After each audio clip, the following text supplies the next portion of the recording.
Dans une salle de classe banale, une tragédie sans précédent se déroule.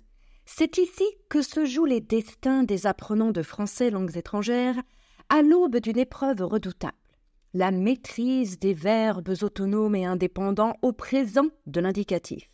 Ces verbes qui ont décidé un jour de ne suivre aucune règle, sinon celle de la liberté absolue. L'air est lourd, saturé de stress et de sueur. Les élèves, comme des soldats avant la bataille, se préparent à affronter les verbes irréguliers. La professeure règne en maîtresse implacable, son regard perçant chaque élève avec la froideur de la justice divine. « Vous savez tous pourquoi nous sommes ici », commence-t-elle, sa voix résonnant dans le silence oppressant. « Aujourd'hui, nous allons plonger dans l'abîme des verbes irréguliers. Je sais que vous voulez comprendre ces verbes et pouvoir les utiliser sans hésitation. Ça commence bien avec le verbe savoir à deux radicaux, c'est au singulier et savent au pluriel, comme tant d'autres. La professeure sourit d'un air ironique. Vouloir est une chose, pouvoir en est une autre. Il faut du courage et surtout il faut savoir faire face à la déception. Vouloir et pouvoir, deux verbes composés de trois formes ou radicaux, peut, veut au singulier, pouvent, voulent à nous et à vous, et peuvent, veulent à il au pluriel ou elle au pluriel. Rien que ça. Même leur terminaison font preuve d'originalité au singulier x, x, t, comme le verbe valoir d'ailleurs. Revenons à notre professeur et à nos élèves. Elle se tourne vers la classe. Qui peut me conjuguer devoir au présent? Silence. Allez, vous devez savoir ça. Je dois m'en assurer. Il faut savoir ces verbes de base qui vous permettent d'ajouter des nuances à vos propos.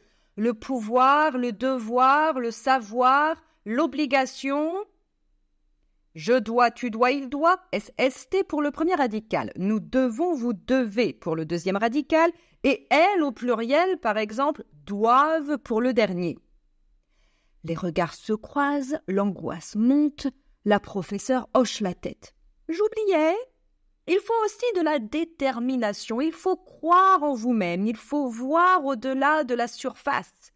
Pouvez-vous me dire ce qu'il advient des verbes comme boire et voir? Je bois, tu bois, il boit. Nous buvons, vous buvez, ils boivent. Je vois, tu vois, il voit. Nous voyons, vous voyez, il voit. La professeure acquiesce.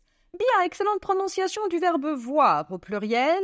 En connaissez-vous un autre qui s'approprie l'utilisation du y au pluriel pour nous et vous?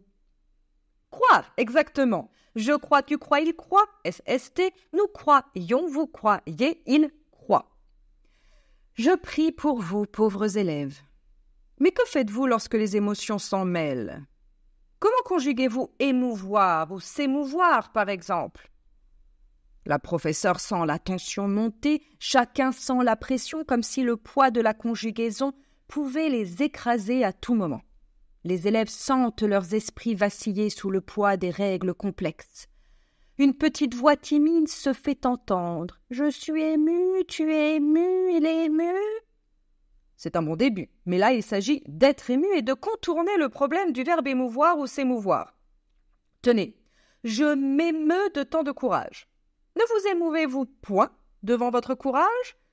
Tous les élèves s'émeuvent un jour. Que dites-vous? Je suis déçu quant à cette mauvaise réponse? Point du tout. Un élève ou une élève déçoit quand il ne s'accroche pas et abandonne à la première difficulté. Un peu comme quand il ou elle rencontre les verbes irréguliers plus en français. Hop, on ajoute deux verbes.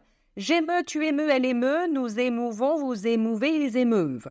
Je déçois, tu déçois, elle déçoit, cessez-y s'il vous plaît. Nous décevons, vous décevez, pas de cessez-y s'il vous plaît. Elles déçoivent au pluriel, cessez-y s'il vous plaît. Je conçois que cela effraie et je perçois dans vos regards et sur vos visages l'effroi. J'aperçois un doute à l'horizon. Si vous vous asseyez ou si vous vous assoyez, je peux vous donner la conjugaison de ces bourreaux de verbes de manière rigolote. Je préconçois toujours des explications marrantes pour détendre l'atmosphère, ce qui stupéfait toujours mes élèves. Vous l'avez deviné, décevoir, concevoir, percevoir, apercevoir forment un ensemble cohérent avec décevoir. S'asseoir est vicieux. Il a deux formes possibles et quoi qu'il arrive, les deux sont compliqués. Je m'assieds, tu t'assieds, il s'assied avec un D à la fin, un I, un E, un D. Nous nous asseyons, EY, vous vous asseyez, il s'asseye, EY toujours. Ou alors, je m'assois, tu t'assois, il s'assoit, OI. Nous nous assoyons, vous vous assoyez, OY. Il s'assoit au pluriel, le Y ici disparaît. Petit détail de rien du tout, le verbe à l'infinitif s'écrit E-O-I-R à la fin. Mais si vous le conjuguez avec la terminaison wa, o-i, le E disparaît. Vos regards vides et vos esprits épuisés ne me disent rien qui vaille. Il vaut mieux inspirer et expirer profondément. Ces verbes valent bien un peu d'attention. Laissez-vous choir dans un fauteuil bien confortable pour entendre une première bonne nouvelle. Le verbe choir, ayant mal vieilli, ne s'utilise que dans la littérature ou de manière ironique à l'infinitif ou à quelque temps composé, ou pas du tout. Je suis sûre que vous voyez maintenant la fin de la torture, mais point de distraction, je vous distrais avec mes faux espoirs de simplicité. Je connais cette sensation d'espoir suivie du désespoir. L'espoir renaît et disparaît aussitôt.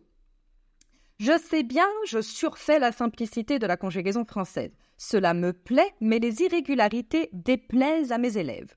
À tout le monde d'ailleurs. Mais vous méconnaissez ces verbes parce qu'ils sont aussi très peu utilisés. Alors pourquoi les apprendre, se disent souvent mes élèves. Si vous accroissez vos connaissances, votre maîtrise de la langue française croît. Pardon ? Augmente ? Oui, aussi. Mais avouez que augmenter est tout de même moins marrant et moins impressionnant. Croître, accroître et augmenter s'équivalent, mais le dernier manque d'originalité. Allez, les petits derniers, les verbes en a-itre ou o-itre, être ou être, se conjuguent comme connaître avec un double S au pluriel.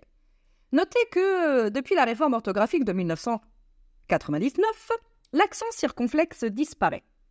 Mais ne les confondez pas avec distraire, qui se conjugue avec un Y, distrayons, au pluriel, ou plaire avec un seul S au pluriel, nous plaisons. J'entreaperçois un sourire sur vos visages. J'aime mouvoir mes élèves vers la connaissance parfaite de la conjugaison française.